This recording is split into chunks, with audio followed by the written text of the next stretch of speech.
안녕하세요, 보일입니다. 여러분, AI도 인간처럼 이렇게 창의성을 가질 수 있을까요? AI는 이제요, 단순히 예술 작품의 어떤 창작을 넘어서서 그 예술에 대한 평가 영역도 넘보고 있습니다. 이 문제는 매우 눈여겨봐야 될 대목이지 않나 싶습니다. 예술에 대한 정의, 다시 말해서 예술이 무엇이고 또 어떠해야 되는지에 대한 어떤 그 인간에만 주어졌던 그 전속적인 판단 권한, 이 판단 권한이 부지불식간에 AI로 옮겨가는 것을 의미하기 때문입니다. 앞으로 미술관이나 음악 공연장에서의 어떤 그 큐레이터 역할을 AI가 대신한다고 하면 어떨까요? 단순히 전시회나 공연을 기획하는 것에도 시작해서요, 지난 행사의 모든 데이터를 이렇게 바탕으로 해서 새로운 기준을 세우고 분류를 해서 어떤 작가들을 언제 초청할지, 이런 걸 AI가 다 판단한다면 어떤 느낌일까요? 그때 만약에 우리 인간들이 경험하게 될 예술, 우리가 전시회에 가서 구경하는, 관람하는 예술은 과연 어떤 의미일까요? AI가 보여주고 또 먹여주는 예술을 우리가 감상하는 시대가 될 수 있다는 거죠. 근데 이 상황이 되면 과연 그게 예술이라고 부를 수 있을지부터 의문이 시작됩니다. 인간이 개입되지 않은 상태에서 창조된 작업을 한다는 것이 무슨 의미가 있을까요? 아마 현재로서는 매우 당혹스럽고 난처한 질문이죠, 사실. 인공지능이 예술을 비평하고 새로운 화풍, 트렌드, 이걸 다 주도하는 세상을 예상해보는 일. 그렇게 유쾌한 상상은 아닐 겁니다.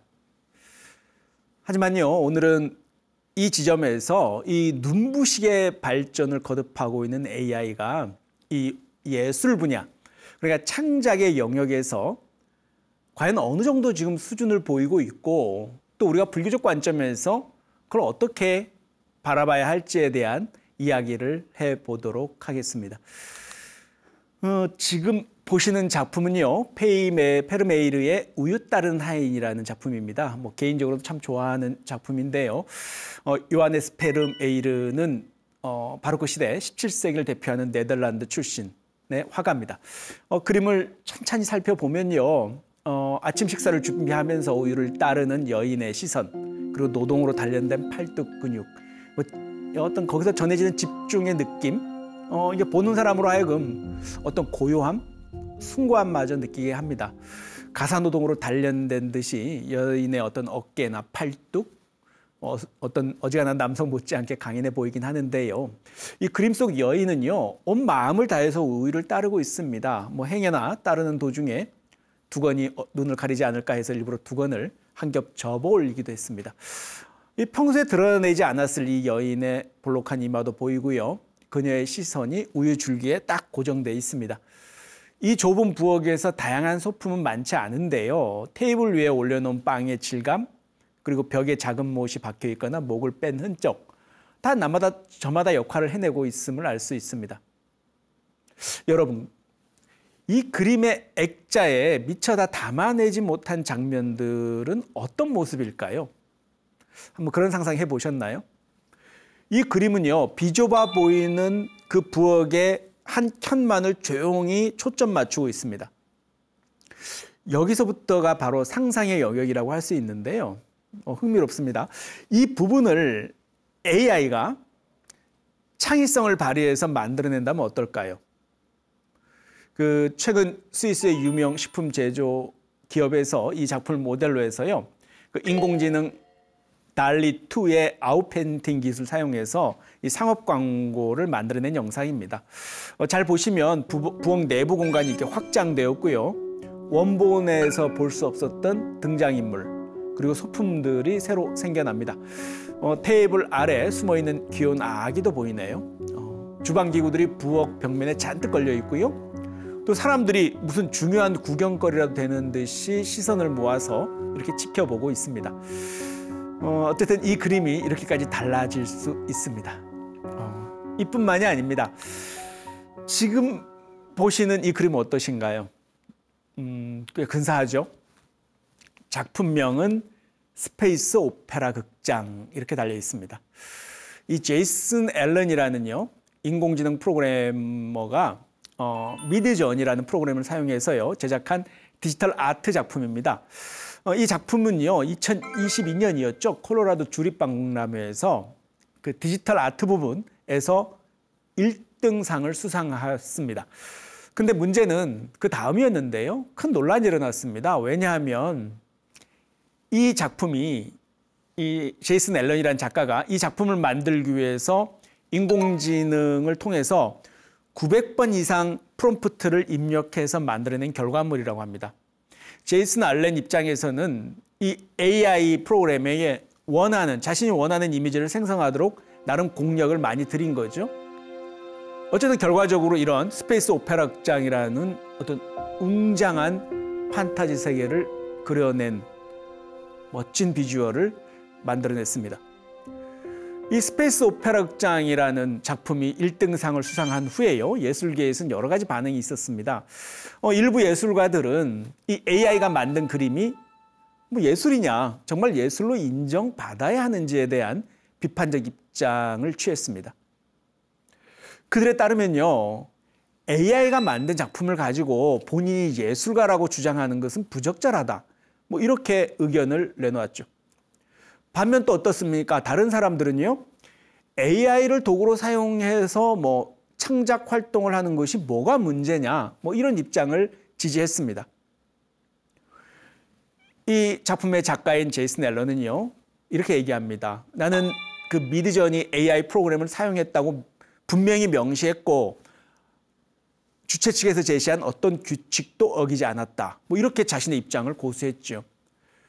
결국 이 스페이스 오페라 극장이라는 작품의 수상 사건은요, 우리들에게 예술의 정의가 뭔지, 또 창작의 주체는 누구인지에 대한 깊은 논의가 촉발되게 됩니다. AI가 생성한 작품이 인간의 창의성을 과연 대체할 수 있는지, 아니면 단순히 인간의 의도를 반영하는 도구인지에 대한 질문이 자연스럽게 제기됐습니다. 하지만 여러분요, 잠시 생각해 보시죠. 예술의 본질은 무엇일까요? 물론 뭐 사람들마다 생각이 다르겠죠. 하지만 그것은 단순히 기술적 구현이 아니라요, 인간의 창의적 영감, 철학적 통찰에 근거하고 있다고 할 수 있습니다. AI라는 것은요, 수백만 개의 이미지를 학습해서 또 새로운 이미지를 만들어내겠죠. 하지만 그 뒤에는요, 여전히 인간의 의도 그리고 상상력이 있습니다. 그리고 또 특히 우리가 주목해야 될 건 윤리적 차원의 문제입니다. AI가 학습하는 데이터는 수많은 예술가들의 작품이겠죠. 이것은 마치요, 우리가 모르는 사이에 그 한 결과물을 만들어내기 위해서 거대한 협업, 합동 작업이 이루어지는 것하고 같습니다. 그러니까 우리가 이 저작권 문제, 윤리적 문제들을 진지하게 고민하지 않을 수가 없죠. 자, 한번 본격적으로 질문해 보겠습니다. 여러분, 다시 묻겠습니다. 창의력이란 무엇일까요? 우리는 오랫동안 이것을 인간만의 고유한 영역의 어떤 특권처럼 여겨왔습니다. 하지만 최근 AI 작곡 알고리즘들이 많이 나오고 있죠. 근데 그러다 보니까 이 전제의 근본적인 의문이 제기되죠. 뭐 예를 들면요, 오픈 AI의 뭐 뮤즈넷이 작곡한 어떤 그런 피아노 소나타 소리를 우리가 들었을 때 듣는 사람들은 이것이 19세기에 잊혀진 뭐 작곡가의 작품이라고 생각하기도 했습니다. 그랬을 때 과연 이게 단순히 모방을 넘어선 창의적 표현인가요? AI 작곡 알고리즘 핵심에는요, 깊은 학습 네트워크가 있습니다. 이것은 마치 우리 인간의 뇌가 음악적 경험을 통해서 학습하는 과정을 이렇게 모방하는 건데요. 여기서 우리가 주목해야 되는 것은 AI가 단순히 기존 음악을 복제하는 게 아니라는 겁니다. 여기서 또 우리는 중요한 질문이 나오게 됩니다. 독창성이란 무엇인가? 라는 거죠. 모든 예술적 창조라는 것은 이전의 경험이나 학습에 기반하게 되겠죠. 뭐 모차르트도 베토벤도 그들 이전의 어떤 음악적 전통 위에서 자신들의 예술을 꽃피우게 됩니다. 사실 따지고 보면 AI 창작 과정도 이 점에서는 다르지 않습니다. 다만 그 학습과 재조합한다는 과정이 오히려 더 명시적이고 체계적으로 이루어질 뿐입니다.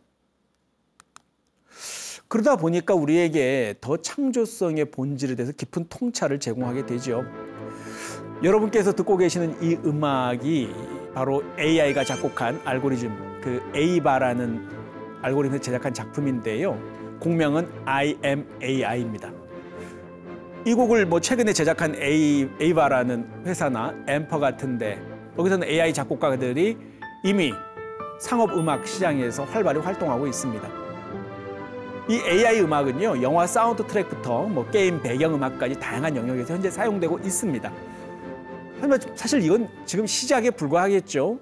AI는 갈수록요, 우리 인간 감정의 섬세한 표현, 그리고 문화적 맥락을 이해하는 내용 수준들, 또 청중과의 교감까지도 이제 학습을 해나가고 있습니다. 이쯤 되면 우리는 다시 과연 예술이 뭐냐, 이런 또 본질의 문제를 생각하지 않을 수가 없다는 겁니다.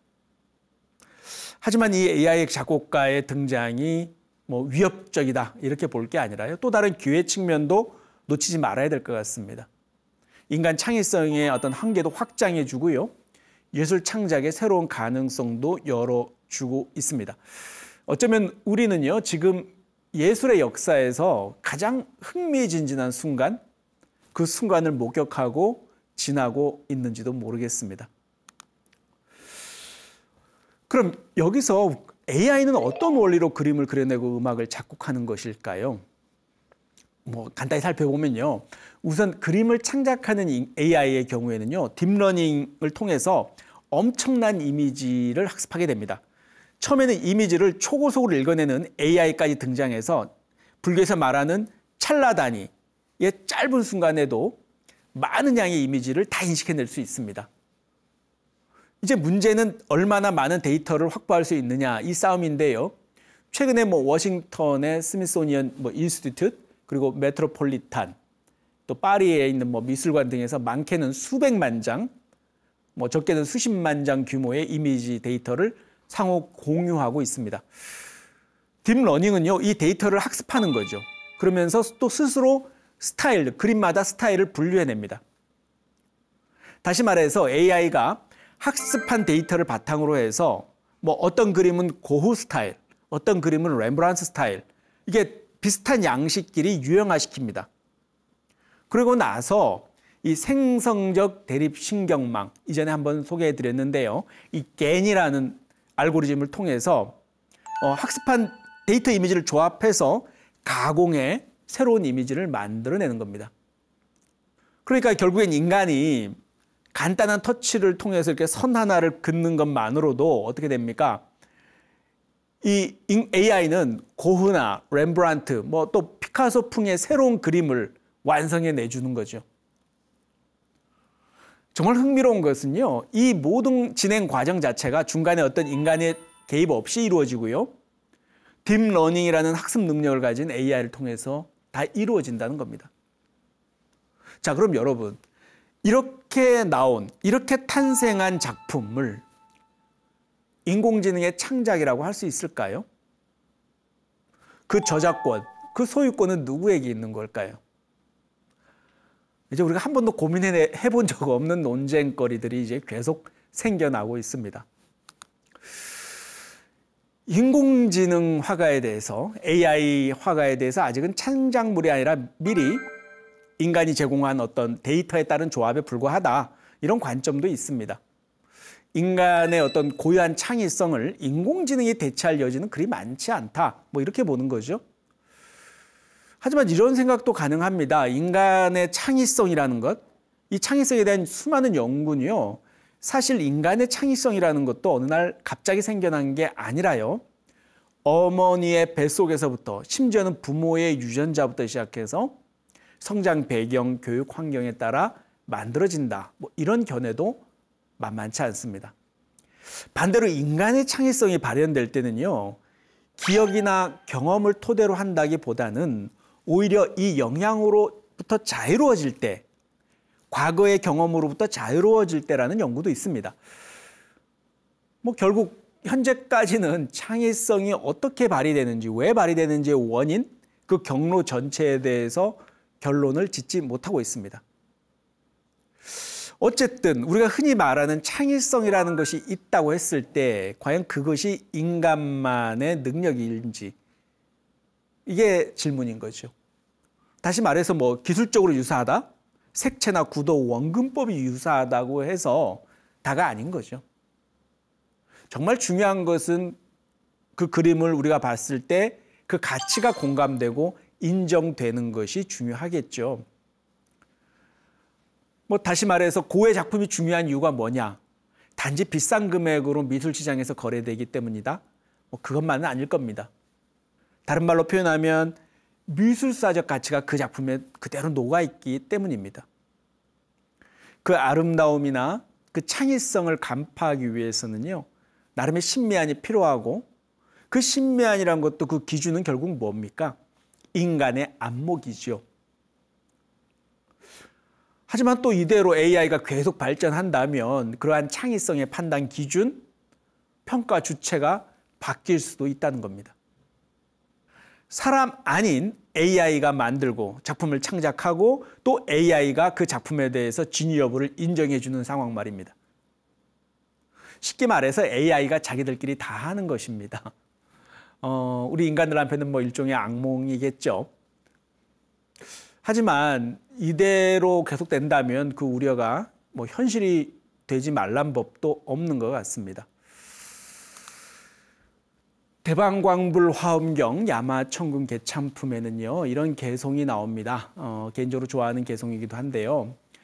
심여공화사 화종종오음 일체 세계 중 무법이 부조라. 한번 새겨보면요, 우리 마음은 화가와 같아서 갖가지 것들을 그려내나니 이 세상 가운데 만들어내지 못할 것이 없구나. 뭐 이런 의미 정도입니다. 결국요, 이 예술이라는 것도 결국 이 우리 마음에서 비롯된 것이고요, AI 또한 이 마음에서 비롯된 것입니다.